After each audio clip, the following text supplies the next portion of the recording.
Hi, I'm Mash Ponigala, brand strategist at Spellbrand. In this ongoing series on brand archetypes, in this video, we're talking about the last one, or at least in the series that I've been doing, the Everyman. Now, Carl Jung, when he came up with brand archetypes and started listing out the kind of attributes, he actually called it the orphan. Now, the orphan might sound a little kind of politically incorrect or insensitive at the moment, and might even sort of give you a negative connotation in terms of when you're looking at brands. That's why I think it's better to think of it as the everyman. Everyman is you and me. It's everyman. It's every man or woman, right? So it's every person. Maybe it should be called every person. But this brand archetype is predominantly what you see with a lot of brands. That's what they assume they are in terms of where their brand archetype is, if they haven't thought about brand archetypes. So suppose, let's say you're starting out in business, right? And you haven't thought about, you don't know what brand archetypes are, then you would assume that you would like to align with your audience, with your customers, and you would feel like you're on their side, right? And at least you want your audience and your customers to think that you are on their side. And so therefore, by default, people fall under the or at least brands, a lot of brands fall under the everyman or everywoman kind of brand archetype. So let's jump in, find out who this everyman brand or what this everyman brand archetype is, the attributes, the weaknesses, and things like that. All right. So in terms of the everyman brand archetype, these brands try and appeal to the common man, right? And their pain points. They want their audience to feel like they're on the same side. This is not empathy, but rather a team or tribe, strategy play, right? So the color, for example, is ivory. The brand promise is value. The goal, to show you understand. So when you're looking at the value, it's about the value you provide your customers, right? So the value that your brand promises to your customers. And the goal is to show that you understand. You understand their pain points. And that is why your product or service exists. You understand that your business is there to provide value to your customers. And most often, it's all about be the best for a fair price. Be the best for a fair price.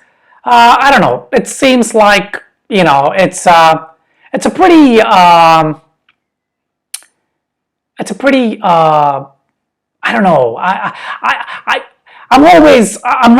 not an advocate of playing by the price, and that's probably why I put this brand archetype at the bottom of the list or at the end of the series.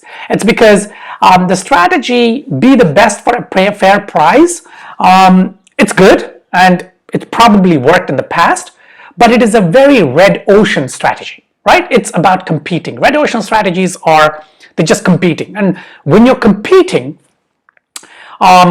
it's never good for your growth, for the growth of your brand. You don't want to compete. You want to be in a blue ocean. You don't want to compete with other brands. But anyway, that is the strategy for this.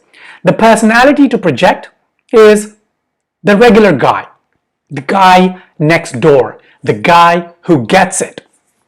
Ideal customers, the everyman appeals to consumers who just want value. They don't want to pursue long, complex copy, and they don't care to compare the features of multiple products. They just want a solution at a good value. These customers can be quite loyal once they find your brand. if you keep your quality consistent. That's the catch. They want quality and value, right? So quality and value is where you sort of tend to find the challenge in the market. Because when you're a brand, you're a business, you have a product or a service, when you're looking at value, when you're looking at products or services that you're providing, think about it like this way. You can either provide high value at a higher price, or perhaps lower value, right? Lower value at a kind of a lower price. It's really hard to provide both a high value product or service at a lower price. Now, of course, a lot of brands manage to do that. When you have the economies of scale, right, you can provide that. So if your business has an option to produce your product or service economically, then of course you can afford to lower your price. But typically when you try and lower your price, you gotta cut some corners, or at least that's what red ocean brands think, right? Most of the brands think that is the situation. And maybe it was in the past, but now with technology, with the kind of resources available, with the thought process and mental models, brands don't have to do that. Brands don't have to compete with others and try and provide the best value for the best price within that same market segment, or within the kind of playing field. What they can do is actually move away. They can move away into a blue ocean where quality and price can be together kind of managed, because you're providing great value, right? You're providing great value, and the price can be managed because you're not really competing. So you're setting the benchmarks rather than trying to follow the industry benchmarks. So that is the catch here, and that is what you need to be aware of when you are thinking about everyman, or if you want to be everyman. All right, so what about the weaknesses, right? The weakness, quite vulnerable to competition, can be hard to differentiate from your competitors, in constant danger of becoming irrelevant. And why is that? It's because once you sort of once you're in the playing field, right, in the red ocean, and by the way, I will do after this, I'm going to do a series of videos on blue ocean, red ocean, and the strategies that you can use to really take your brand from a competing red ocean into a blue ocean. But for the moment though, you need to understand that everyman kind of brand archetype means that you are quite vulnerable to competition, right? Because you're operating at the quality / price threshold, and you're looking at the benchmarks. If the leaders in your market, the brands that are having the maximum market share in your market segment, if they add new features, then the rest of the industry, the rest of the market segment needs to catch up. So they are setting the benchmark. They are the differentiators. So what do you do then? If you can add those features, if you can add those the additional kind of thing that the benchmark is, that's fine, you will do it. But it comes at a cost. If you're a small brand, if you're a small business, then it does come at a cost. So what do you do then? Maybe you try and play at the bottom level, trying to reduce the price with the hopes that people, at least the price sensitive people, would take up your offering.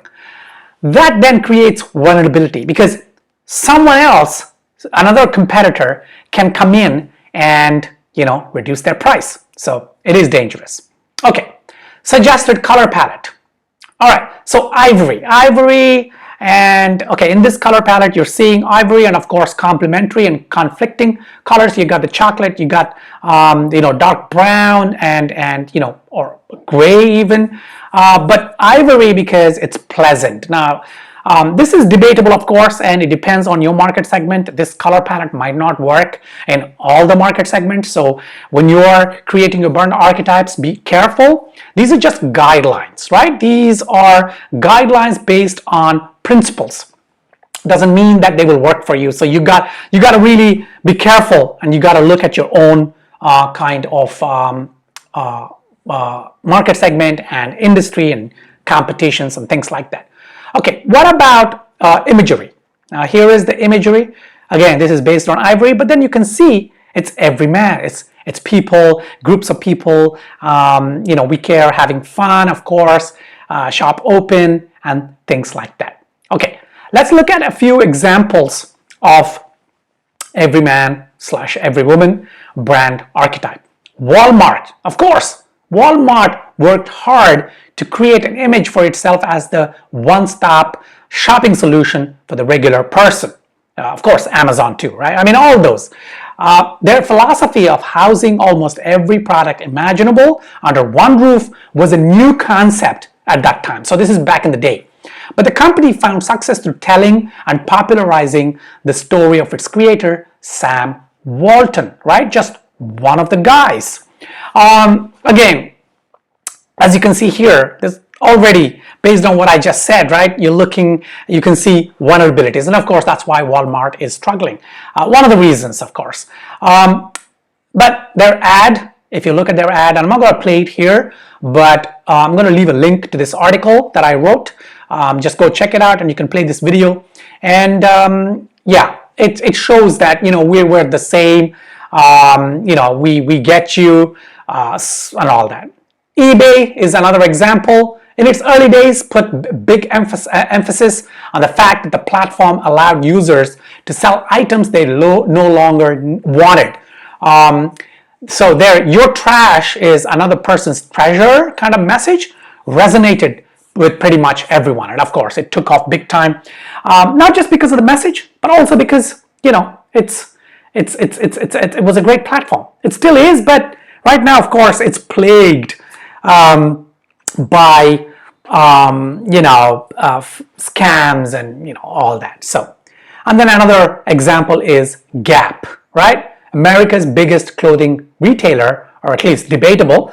Gap made a name for itself, but going in the opposite direction of most exclusive brands like Tommy Hilfiger and Calvin Klein. Their messaging and brand persona insulates them from recession because they have wide appeal. Again, debatable. Okay, this article was written a little while ago. So it's hard to sort of quantify that, especially right now in this day and age with this situation. You never know. But that is the everyday brand archetype. Now, if you are constructing your brand strategy, if you are in a highly competitive kind of market segment and your profits, your kind of revenue, market share, mind share, whatever has plateaued, and you're looking for differentiation, if you're looking to beat your competition, I would say don't even compete. Yeah, try and move away from the competition. If you want to know how that can be done, book a session with me. Okay, book a 1-hour live video call, just like this, right? Instead of the video, it's like we're on a call, and I can then analyze, of course, beforehand. I analyze your brand strategy. I will look at your market segment, and we can talk about it. We can talk about which is the best brand archetype for your brand. We can talk about what kind of messaging you already have and whether it aligns with the kind of brand archetype you are. And of course, this is in context with who your target audience is and how it may sound. So just click on that link. I'm going to leave in the description below. Book a 1-hour kind of one-to-one brand strategy session. And we can talk about not only the brand archetype, but also whether there is a possibility for you to move from the red ocean to the blue ocean. But anyway, if you're not really in that process, but you're just interested and you have questions on this archetype, leave them below and I will try and answer them. Now, this is the end of the series for these brand archetypes. Be sure to check out the other brand archetypes. There are 12 brand archetypes.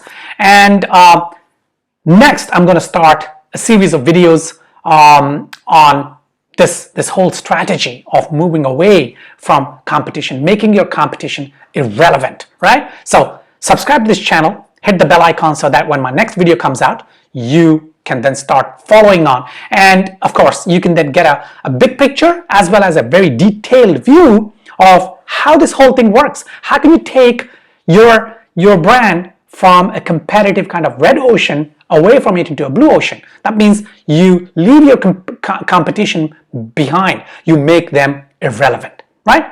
Till my next video, take care.